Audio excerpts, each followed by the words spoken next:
अहिल्या बाई होलकर एक महान शासक थी और मालवा प्रांत की महारानी थी। अहिल्या बाई किसी बड़े राज्य की रानी तो नहीं थी, लेकिन जो उन्होंने अपने राज्य के लिए किया वो चकित करने वाला है। वह एक बहादुर योद्धा और कुशल तीरंदाज थी। उन्होंने कई युद्धों में अपनी सेना का नेतृत्व किया और हाथी पर सवार होकर वीरता के साथ लड़ी। अहिल्या बाई होलकर ने समाज की सेवा के लिए अपना सर्वस्व समर्पित कर दिया। नमस्कार दोस्तों, अच्छी ज्ञान में आपका स्वागत है। आपने अच्छी ज्ञान चैनल को अभी तक सब्सक्राइब नहीं किया है तो आपसे रिक्वेस्ट है अभी सब्सक्राइब कर ले, ताकि भविष्य में इस तरह की वीडियो की जानकारी आपको मिल सके। तो चलिए शुरू करते हैं और जानते हैं अहिल्या बाई होलकर की जीवन परिचय।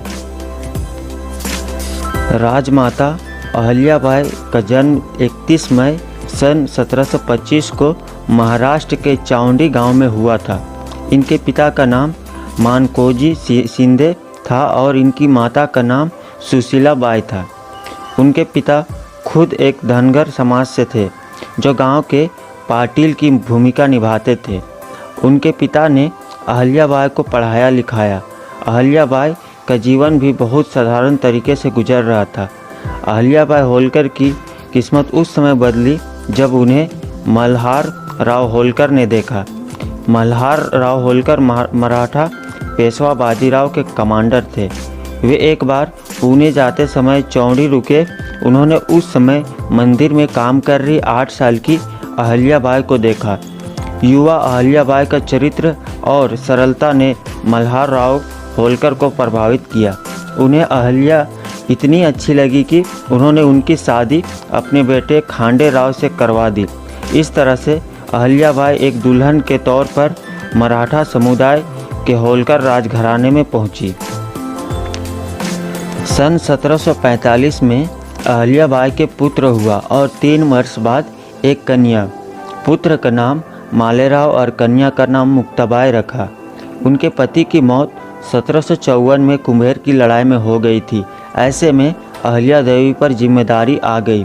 उन्होंने अपने ससुर के कहने पर न केवल सैन्य मामलों में बल्कि प्रशासनिक मामलों में भी रुचि दिखाई। प्रभावी तरीके से उन्हें अंजाम भी दिया। अंततः मल्हार राव के निधन के बाद रानी अहिल्या बाई ने राज्य का शासनभार संभाला था। रानी अहिल्या बाई ने 1795 में अपनी मृत्यु तक बड़ी कुशलता से राज्य का शासन चलाया। उनकी गणना आदर्श शासकों में की जाती है। वे अपनी उदारता के लिए प्रसिद्ध थी। उनके एक ही पुत्र था मालेराव, जो 1766 में दिवंगत हो गया। 1767 में अहिल्या बाई ने तुकोजी होलकर को सेनापति नियुक्त किया।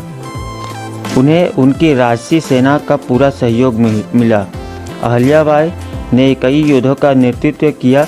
वे एक साहसी योद्धा थी और बेहतरीन तीरंदाज। हाथी की पीठ पर चढ़कर लड़ती थी। हमेशा आक्रामक करने का तत्पर भील और गोंड से उन्होंने कई वर्षों तक अपने राज्य को सुरक्षित रखा।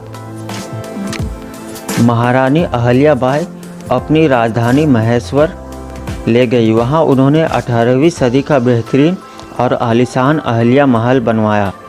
पवित्र नर्मदा नदी के किनारे बनाए गए इस महल के इर्द गिर्द बनी राजधानी की पहचान बनी टेक्सटाइल इंडस्ट्री।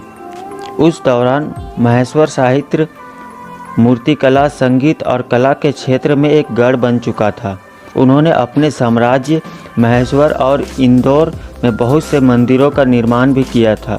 उन्होंने आम जनता के लिए धर्मशालाएं भी बनवाई। ये सभी धर्मशालाएं उन्होंने मुख्य तीर्थस्थान जैसे गुजरात के द्वारका, काशी विश्वनाथ, वाराणसी का गंगा घाट, उज्जैन, नासिक, विष्णुपद मंदिर और बैजनाथ के आसपास ही बनवाई। मुस्लिम आक्रमणकारियों के द्वारा तोड़े हुए मंदिरों को देखकर ही उन्होंने शिवजी का सोमनाथ मंदिर बनवाया। यह मंदिर आज भी हिंदुओं द्वारा पूजा जाता है। उन्होंने कई मंदिरों का जीर्णोद्धार भी किया।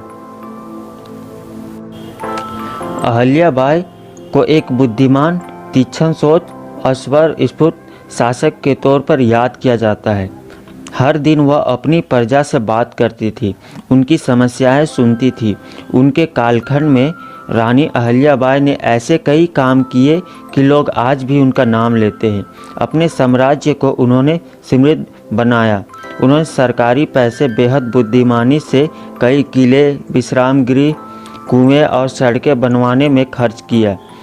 एक महिला होने के नाते उन्होंने विधवा महिलाओं को अपने पति की संपत्ति को हासिल करने और बेटे को गोद लेने में मदद की। वे नारी शक्ति, धर्म, साहस, वीरता, न्याय, प्रशासन, राजतंत्र की मिसाल है। उन्होंने होलकर साम्राज्य की प्रजा का एक पुत्र की भांति लालन पालन किया तथा उन्हें सदैव अपना असीम स्नेह बांटती रही। इस कारण प्रजा के हृदय में उनका स्थान एक महारानी की बजाय देवी एवं लोक माता का सदैव रहा। अहिल्याबाई के संबंध में दो प्रकार की विचारधाराएं रही है। एक में उनको देवी के अवतार की पदवी दी गई है, दूसरी में उनके अति उत्कृष्ट गुणों के साथ अंधविश्वासों और रूढ़ियों के प्रति श्रद्धा को भी प्रकट किया। वह अंधेरे में प्रकाश की किरण के समान थी। जिस अंधेरा बार बार ग्रसने की चेष्टा करता रहा, अपने उत्कृष्ट विचारों और नैतिक आचरण के चलते ही समाज में उन्हें देवी का दर्जा मिला। अहिल्याबाई होलकर ने सदैव आत्मा का जीवन जिया। अहिल्याबाई होलकर आज शरीर के रूप में हमारे बीच नहीं है, किंतु सदिचारों एवं आत्मा के रूप में वे हमारे बीच सदैव अमर रहेगी। अहिल्याबाई होलकर का निधन 13 अगस्त 1795 को हुआ। उनकी महानता और सम्मान में भारत सरकार ने 25 अगस्त 1996 को उनकी याद में एक डाक टिकट जारी किया। इंदौर के नागरिकों ने 1996 में उनके नाम से एक पुरस्कार स्थापित किया। असाधारण कृतित्व के लिए यह पुरस्कार दिया जाता है। धन्यवाद।